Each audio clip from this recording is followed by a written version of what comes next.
नमस्कार शिक्षक आणि विद्यार्थी मित्रांनो, आपल्या यूट्यूब चॅनलमध्ये तुमचं स्वागत आहे. एक अशी आनंदाची बातमी आलेली आहे. एक नवीन जी आर आलेला आहे, जे आपले शिक्षण सेवक आहेत, जे 3 वर्ष त्यांना शिक्षण सेवक पद करायला लागतं आपल्या शिक्षकांना, त्यांच्याबद्दल एक आनंदाची बातमी आलेली आहे. पण हे ह्या जी आरमध्ये काय फायदा होणार आहे, काय तोटा होणार आहे, कुणासाठी, कोणत्या शिक्षण सेवकांसाठी याचा फायदा होणार आहे, ते सगळं आपण या यूट्यूब व्हिडिओच्या माध्यमातून बघणार आहोत. त्या अगोदर जर तुम्ही चॅनलला सबस्क्राईब नसेल केलेलं तर कृपया सबस्क्राईब करा, जेणेकरून तुम्हाला अशा नवीन अपडेट्स शिक्षक भरतीबद्दलचे असेल, TET बद्दलचे असेल, टेट बद्दलचे असतील, सीटेट बद्दलचे असतील, अशा सगळ्या नवीन किंवा अपडेट्स तुम्हाला मिळत राहतील. चला विद्यार्थी मित्रांनो, बघूया आपण या जी आरमध्ये नेमकं काय दिलेलं आहे या व्हिडिओच्या माध्यमातून आपण बघूया. चला, सगळ्यात पहिलं आहेत की शिक्षण सेवक योजनेत सुधारणा करण्याबाबत हा जी आर आहे.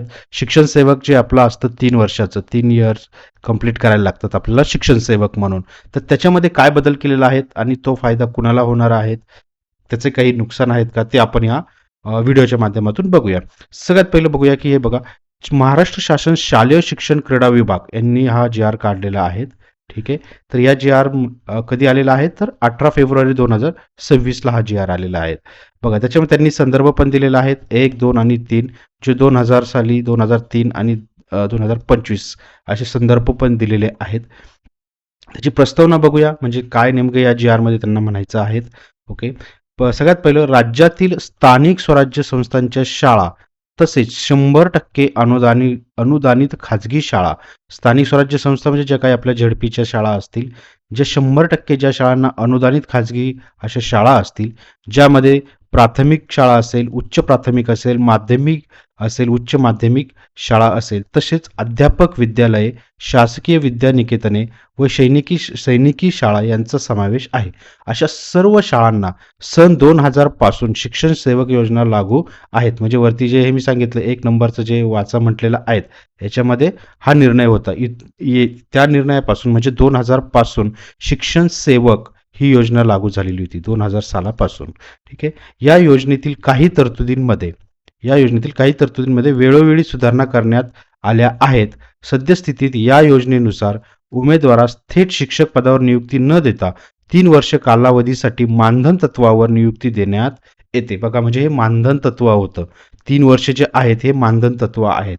तर या शिक्षकांना डायरेक्ट पगार देत नाही, डायरेक्ट त्या पदावरती नियुक्ती देत नाहीत. पहिले 3 वर्ष त्यांना मानधन दिले जातं आणि त्याच्यानंतर 3 वर्षांनंतर त्या शिक्षकांना शिक्षक पदावर त्यांची नियुक्ती केली जाते. पुढे काय म्हटलं त्यांनी, या कालावधीत उमेदवाराची सेवा समाधानकारक असल्यास त्यास नियमित शिक्षक म्हणून मान्यता देण्यात येऊन अनुदेय वेतन श्रेणी लागू केली जाते. म्हणजे जी काही वेतन श्रेणी असेल ती 3 वर्षानंतर भेटते, पण त्याच्या अगोदर फक्त मानधन मिळतं. हे होतं आत्ताचं, म्हणजे जे आत्ता करंट किंवा ओल्ड, ज्याला जुनं म्हणूया आपण, असं होतं. पण ह्या जी आर नंतर ते आता बदलत आहेत. पण ते काय बदलत आहेत, कुणासाठी बदलत आहेत, त्याच्या काय टर्म अँड कंडिशन ज्या असतात त्या काय आहेत ते आपण बघूया. सगळ्या शिक्षण सेवकांसाठी नाही येते. ठीक आहे. तर चला पुढे बघूया आपण. सद्यस्थितीत विहित पद्धतीने शिक्षण सेवक पदावर नियुक्त झालेल्या व्यक्तींची त्या पदावरील 3 वर्ष कालावधीची सेवा पूर्ण होण्यापूर्वी जर अन्य समान अथवा असमान शिक्षण सेवक पदावर नव्याने विहित पद्धतीने नियुक्ती झाल्यास अशा व्यक्तीस पुन्हा 3 वर्षाचा शिक्षण सेवक कालावधी पूर्ण करावा लागतो. बरोबर. आता यांनी इथं काय म्हटलंय की हा कुणासाठी लागू आहेत, तर सध्या परिस्थितीमध्ये काही असे शिक्षण सेवक असतील बघा, जर त्यांनी एखाद्या प्राथमिकला लागलेले असतील, असं मी एक्झाम्पल देतो तुम्हाला. प्राथमिकला लागलेले असतील आणि तिथे 2 वर्ष हा कालावधी त्यांनी कंप्लीट केला, शिक्षण सेवक पदावर त्यांनी कालावधी 2 वर्षाचा कंप्लीट केलेला आहे. आता बघा की त्यांनी जर समान अथवा असमान शिक्षण सेवक पदावर नव्याने, म्हणजे त्यांनी परत उच्च माध्यमिकला वगैरे अप्लाय केला असेल आणि तिथे गेले असतील, तर तिथे त्यांना काय करायला लागेल मित्रांनो, 3 वर्षाचा कालावधी पूर्ण करायला लागत होता. म्हणजे इथं 2 वर्षाचा झाला असेल अगोदर म्हणजे ओल्ड, हा जी आर येण्याच्या अगोदर त्यांनी जर पहिल्या पदावरती 2 वर्षाचा शिक्षण सेवक कंप्लीट केलेला असेल आणि परत आता नवीन त्यांची नियुक्ती दुसऱ्या वरच्या वर्गासाठी झालेली असेल, तर त्यांना परत 3 वर्षाचा करावा लागत होता. म्हणजे टोटल त्यांना किती करायला लागणार होता, पहिले 2 वर्ष आणि आता 3 वर्ष, म्हणजे टोटल 5 वर्षाचा तो शिक्षण सेवक कालावधी होता. म्हणजे त्यांना जर नवीन ठिकाणी लागले म्हणजे नवीन पदावरती परत जर गेले तर त्यांना तो शिक्षण सेवक परत 3 वर्षाचा कंप्लीट करावा लागत होता. हे तर अन्यायकारकच आहेत. मग आता काय केलं ह्या जी आरमुळे काय होणार आहे, जर सपोज त्यांनी 2 वर्षाचा प्राथमिकला कंप्लीट केलेला असेल, ठीक आहे, आणि परत जर त्यांची आता नव्याने दुसरीकडे नियुक्ती झालेली असेल, नियुक्ती म्हणजे नवीन पदावरती असमान म्हणजे समान अथवा असमान शिक्षण सेवक पदावर नव्याने विहित पद्धती नियुक्ती जर झालेली असेल, म्हणजे अप्पर वर्गाला गेलेले असतील, माध्यमिकला वगैरे गेलेले असतील, तर आता त्यांना तो परत 3 वर्षाचा करायची गरज नाही. आता हे 2 वर्ष म्हणजे मागचे काउंट होतील आणि पुढचं फक्त त्यांना 1च वर्ष करावं लागेल. म्हणजे टोटल आता हा 3 वर्ष राहणार आहेत. ठीक आहे. म्हणजे अगोदरचा जो काळ असेल, जो 2 वर्ष शिक्षण सेवक म्हणून त्यांनी जे काम केलेलं असेल, ते आता गृहीत धरलं जाणार आहेत. ठीक आहे. तर तेच हा जी आर आता सांगतोय. बघा, पूर्वीच्या शिक्षण सेवक पदावरील त्यांची सेवा नवीन शिक्षक सेवक पदाच्या 3 वर्ष कालावधीच्या परिगणनेसाठी विचारात घेतली जात नाही. त्यामुळे गुणवत्तेच्या आधारे पात्रता सिद्ध करून उच्च स्तरातील शिक्षण सेवक पदावर नियुक्ती मिळविणाऱ्या व्यक्तीसाठी ही बाब काहीशी अन्यायकारक आहे. अजून आपण ओल्ड बघत आहेत, हे तुम्हाला मी नवीन सांगितलं, पण हे सगळं ओल्ड बघत आहेत. ही जी प्रस्तावना आहेत ही ओल्ड म्हणजे आत्ताचं जे करंट होतं ते. हा जी आर येण्याच्या अगोदरचं जे होतं ते सांगतायत, की जर एका पदावरून दुसऱ्या पदावर गेलं तरी त्यांना 3 वर्ष हे कंप्लीट करावेच लागत होते. म्हणजे अगोदरचे 3 वर्ष आणि पुढचे परत 3 वर्ष. ठीक आहे. असं म्हणजे ते 3 वर्ष पहिले गृहीत धरले जात नव्हते. ठीक आहे. आता इथं बघा, की पुढं काय दिली त्यांनी प्रस्तावनामध्ये, उपरोक्त अडचण दूर करण्याच्या अनुषंगाने आवश्यक उपाययोजना करण्याचा प्रस्ताव आयुक्त शिक्षण यांनी संदर्भ क्रमांक 3 अन्वये शासन सादर केला आहे. सदर प्रस्ताव वित्त विभागात सादर करण्यात आला असता त्या विभागाने असे अभिप्राय दिले आहेत की शिक्षण सेवक योजनेचे मूळ धोरण शालेय शिक्षण क्रीडा विभागाचे असल्याने सदर धोरणामध्ये बदल सुधारणा करण्याच्या अनुषंगाने वेगवेगळे कोणतेही अभिप्राय नाहीत. उपरोक्त बाबींच्या अनुषंगाने आवश्यक ती कारवाई करण्याबाबतचा प्रस्ताव शासनाच्या विचाराधीन होता. म्हणजे त्यांचंही काही वित्त विभागाचंही काही ऑब्जेक्शन नाही आहे त्याच्यावरती. शिक्षण क्रीडा विभागाचा तो धोरण होतं, त्यांना ती सुधारणा करायची आहे, त्याच्यामुळे त्याबद्दल यांना काही ऑब्जेक्शन नाही आहे, असं थोडक्यात आपल्याला या प्रस्तावनेमध्ये त्यांनी इथं सांगितलेलं आहे. आता बघा याच्यावर शासन निर्णय काय झालेला आहेत. हे बघा, शासन निर्णय आहेत, राज्यातील स्थानिक स्वराज्य संस्थांच्या शाळा म्हणजे झेडपी तसेच 100% अनुदानित खाजगी शाळा ज्यामध्ये प्राथमिक असेल, उच्च प्राथमिक असेल, माध्यमिक असेल, उच्च माध्यमिक शाळा असतील, तसेच अध्यापक विद्यालये, शासकीय विद्यानिकेतने व सैनिकी शाळा यांचा समावेश आहे. त्यातील कोणत्याही स्तरावरील किंवा स्तरातील व कोणत्याही माध्यमातील कोणत्याही शाळेत विहित मार्गाने शिक्षण सेवक पदावर नियुक्ती झालेल्या व्यक्तींची शिक्षण सेवक कालावधी पूर्ण होण्याआधी कोणत्याही स्तरातील व कोणत्याही भागातील माध्यमातील पूर्वोक्त कोणत्याही शाळेत शिक्षण सेवक पदावर विहित मार्गाने नव्याने नियुक्ती झाल्यास त्या व्यक्तीस नवीन नियुक्तीच्या अनुषंगाने 3 वर्षांचा पूर्ण शिक्षण सेवक कालावधी लागू राहणार नाही. म्हणजे जे मी वरती सांगितलं त्याप्रमाणे. बरोबर. जर सपोज आता अगोदर त्यांनी सपोज प्राथमिकमध्ये त्यांना कधी शिक्षण सेवक म्हणून 3 वर्षाचा करावा लागत होता, पण आता ते सपोज एखादा कॅन्डिडेट लागलेला आहे प्राथमिकला, त्यांना आता 1 वर्ष म्हणून शिक्षण सेवक झालं. त्यांनी परत अप्लाय केलंय साधारणतः 1 वर्षानंतर उच्च प्राथमिक, मी एक्झाम्पल देतोय. ठीक आहे. ते उच्च प्राथमिकला किंवा माध्यमिकला ते क्वालिफाईड झालेले आहेत. तर आता इथेही त्यांना काय करायला लागणार, हे मागचा हा 1 वर्षाचा शिक्षण सेवक कालावधी त्यांचा गृहीत धरला जाईल आणि पुढे फक्त त्यांना 2च वर्षाचा करावा लागणार आहे. तर असे त्यांचे टोटल आता 3 वर्षाचं आहे.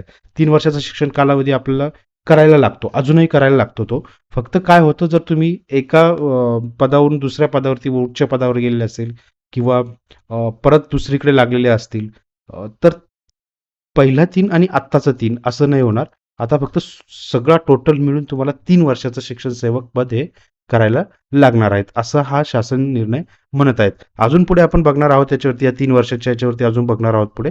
पण बघूया एकदा हा निर्णय काय आहेत, कम्प्लीट जी आर आपण समजून घेऊया. पूर्वीच्या शिक्षण सेवक पदावर त्या व्यक्तीने त्या व्यतीत केलेला कालावधी विचारात घेऊन केवळ उर्वरित कालावधीसाठी त्याला नवीन शिक्षण सेवक पदाचा कालावधी लागू राहील. पुढचा पॉईंट काय म्हणतो बघूया. सदर शासन निर्णय निर्गमित होण्याच्या दिनांकात ज्या उमेदवारांचा शिक्षण सेवक कालावधी चालू आहे केवळ अशाच उमेदवारांना हा लाभ अनुदेय असेल. शासन निर्णय निर्गमित होण्याच्या दिनांकापूर्वी ज्यांचा शिक्षण सेवक कालावधी पूर्ण होऊन नियमित नियुक्ती झाली असेल अशा शिक्षकांना हा लाभ अनुदेय असणार नाही. म्हणजे बघा, जर तुमचे ऑलरेडी 3 वर्ष शिक्षण सेवक होऊन गेलेले आहेत, तर तुम्हाला हा लागू नाही. म्हणजे काय, जर सपोज तुम्ही एका ठिकाणी लागलेले होते, तिथे 2 वर्ष तुमचे कंप्लीट झाले, परत तुम्ही दुसऱ्याच मोठ्या पदावरती लागलेत, वरच्या पदावरती लागले, तर तुमचं 3 वर्षही कालावधी हा संपलेला आहे. म्हणजे या जी-आरच्या दिनांकाच्या पूर्वी तुमचे हे 5 वर्ष संपलेले आहेत आणि तुम्हाला आता तुम्ही आता मानधन तत्त्वावर नाही, तर तुमची नियमित नियुक्ती होऊन तुम्हाला त्याचा लाभ मिळत आहे. तर आता तुम्हाला ह्या जी-आरचा लाभ भेटणार नाहीये. तुम्ही कारण नियमित झालेले आहात. तुमचा शिक्षण सेवकाचा कालावधी कंप्लीट झालेला आहे, पूर्ण झालेला आहे. म्हणून अशा शिक्षकांना हा जी-आर लागू नाहीये. ठीक आहे. पुढे बघूया. एखाद्या उमेदवाराची पूर्वीच्या शिक्षण सेवक पदावरील सेवा व सध्या कार्यरत असलेल्या शिक्षण सेवक पदावरील सेवा या दोन्ही सेवेचा कालावधी 3 वर्ष किंवा अधिक झाला असेल, अशा उमेदवाराचा शिक्षण सेवक कालावधी सदर शासन निर्णय निर्गमित होण्याच्या दिनांकात संपुष्टात येईल व त्यास नियमित वेतन श्रेणी अनुदेय ठरेल. अशा शिक्षकांसाठी खूप फायद्याचा हा जी-आर आलेला आहे. बघा, जर सपोज आता आपण असं कन्सिडर करूया, परत मागची केस घेऊया, की एखादा शिक्षक आता लागलेला आहे त्याचं शिक्षण सेवक म्हणून. त्यांनी 2 वर्ष कंप्लीट केलेले होते. परत ते उच्च पदावरती गेले आहेत आणि त्यांना तिथेही 2 वर्ष झालेले आहेत. आता त्यांचे बघा 2 आणि 2 4 वर्ष झालेले आहेत. म्हणजे 4 वर्ष त्यांचं शिक्षण सेवक झालेलं आहे. तर ही ती क्रायटेरिया फुलफिल करत आहेत. फक्त शिक्षण सेवकाचं पाहिजे आता टोटल मिळून 3 वर्ष. ह्या शिक्षकांनी ऑलरेडी 4 वर्ष केलेलं आहे. तर ह्या शिक्षण सेवकांचा त्याच दिवशी, म्हणजे आता हा शासन निर्णय निर्गमित होण्याचा दिनांक कोणता आहे? 18 फेब्रुवारी. म्हणजे त्यांचा 18 फेब्रुवारीलाच त्यांना आता काय करण्यात येईल, त्यांचं जे शिक्षण सेवक आहेत तो कालावधी संपेल आणि त्यांना नियमित शिक्षक म्हणून त्यांना आता रुजू होता येईल. म्हणजे अशा शिक्षकांना हा खूप मोठा फायदा झालेला आहे. अशा शिक्षकांसाठी ही खूप आनंदाची बातमी आहे. चला पुढचा पॉईंट काय ते बघूया. सदर तरतुदीस प्रत्यक्ष अप्रत्यक्षरित्या बाधा पोहोचेल अशा तरतुदी शिक्षण सेवक योजनेशी संबंधित अन्य शासन निर्णयात असल्यास सदर तरतुदीच्या अंमलबजावणीसाठी अशा बाधा पोहोचवणाऱ्या तरतुदी त्या मर्यादेपर्यंत निष्प्रभक समजण्यात याव्यात. शिक्षण सेवक योजनेसंदर्भात अन्य तरतुदी यथास्थिती यापुढेही लागू राहतील. म्हणजे जर कोणी काही ऑब्जेक्शन वगैरे किंवा बाकीच्या ज्या काही गोष्टी होत्या त्या आता निष्प्रभ ठरवण्यात येणार आहेत. ठीक आहे. तर असा या प्रकारचा हा शासन निर्णय होता. पण आता विद्यार्थी मित्रांनो, मला असं म्हणायचं आहे, की शिक्षण सेवक हे पदच रद्द केलं पाहिजे. कारण शिक्षण सेवक पद 3 वर्ष म्हणजे खूपच होतात. 3 वर्ष शिक्षण सेवक आता जरी एका ठिकाणाहून दुसऱ्या ठिकाणी जे शिक्षक जाणार आहेत त्यांच्यासाठी हा तर फायदा होत आहेत. पण जे शिक्षक आता नवीन लागणार आहेत त्यांच्यासाठी हा शिक्षण सेवक पद एक रद्दच केलं पाहिजे. त्याच्यासाठी आपलं तर प्रयत्न भरपूर चालू आहेत. पण त्याला यश येण्यासाठी थोडा तरी वेळ लागणार आहे. पण तो शासनाने त्याच्यावरती निर्णय घ्यायला पाहिजे, की शिक्षण सेवक पद हेच रद्द केलं पाहिजे. चला आपण याच्यातला एकदम थोडक्यात काय फायदा तोटा झालाय ते थोडक्यात अगदी समजून घेऊया. जी-आर तर आपण कंप्लीट वाचलेला आहे, जी-आर मध्ये काय दिलेलं आहे. पण यातले मुख्य मुद्दे काय आहेत ते आपल्याला समजून घ्यायचे आहेत. शिक्षण सेवक कालावधीबाबत मोठा बदल कुणासाठी, तर असे शिक्षक जे आता ऑलरेडी शिक्षण सेवक आहेत आणि ज्यांनी एका ठिकाणाहून दुसऱ्या ठिकाणी त्यांची पदोन्नती झाली, म्हणजे एका ठिकाणी ते काम करत होते, प्राथमिकला असेल आणि आता उच्च प्राथमिकला त्यांनी परत अप्लाय केलंय, तर त्यांना दोन्ही ठिकाणी शिक्षण सेवक म्हणून करावं लागत होतं. आता तसं होणार नाही.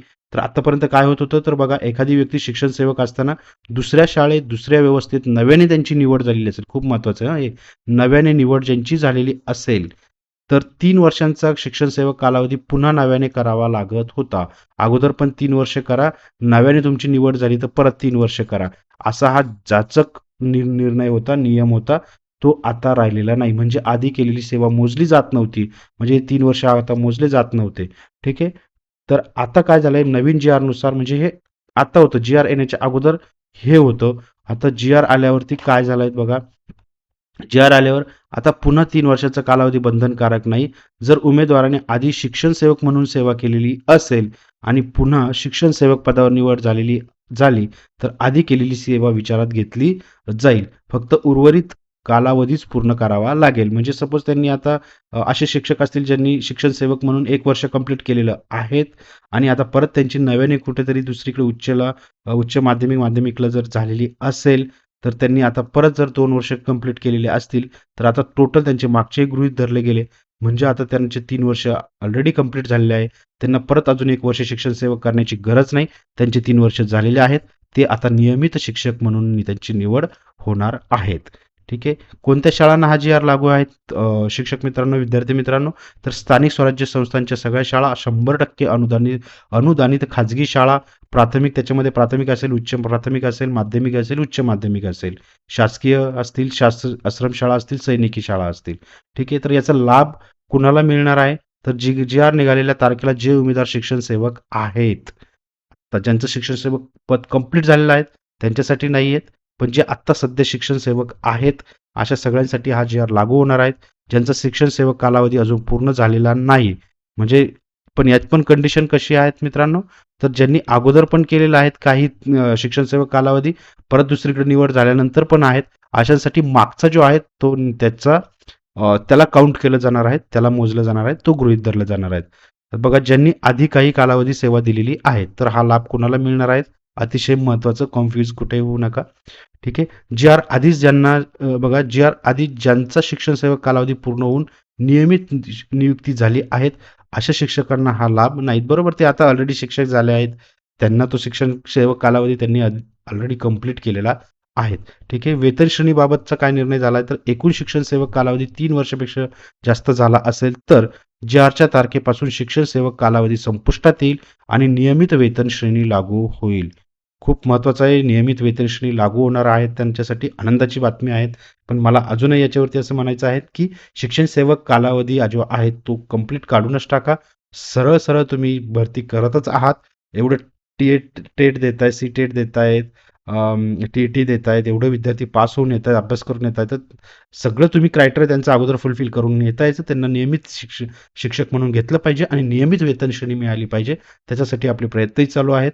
तर अशा प्रकारे विद्यार्थी मित्रांनो, हा एक आनंदाची बातमी तुम्हाला तुमच्यापर्यंत दिलेली आहेत. असेच अपडेट्स तुम्हाला मिळवायचे असतील तर कृपया चॅनलला सबस्क्राईब करा, जेणेकरून तुम्हाला सगळे शिक्षक भरतीबद्दलचे सगळे अपडेट्स मिळत राहतील. धन्यवाद विद्यार्थी मित्रांनो.